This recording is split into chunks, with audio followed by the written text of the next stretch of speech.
আজকের রেসিপি বাঙালির প্রিয় ফুলকপি আলু দিয়ে মাছের ঝোল। তার জন্য আমি নিয়েছি ফুলকপি, আলু আর মাছ, যেটা আমি আগে থেকে ফ্রাই করে রেখেছিলাম। আর মশলার জন্য আজ আমি নিয়েছি আদা, লঙ্কা, পেঁয়াজ, রসুন, টমেটো, ক্যাপসিকাম, তেজপাতা আর গোটা গরম মশলা।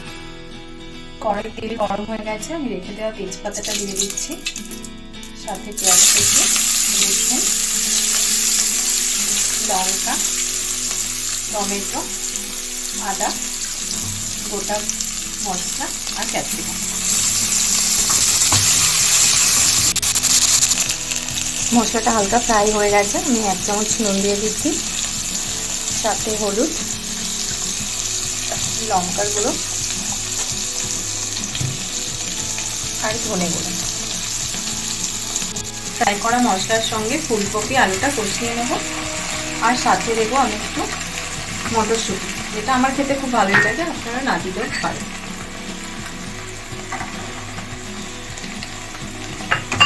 হালকা করে একটু নেড়ে নেবো। তো ফুলকপিটা সিদ্ধ হওয়ার জন্য আমি পরিমাণ মতো জল দিয়ে দিয়েছি,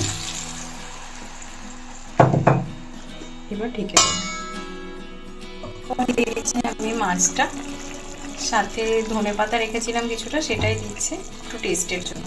ফুলকপি আলু মাছের ঝোলটা রেডি।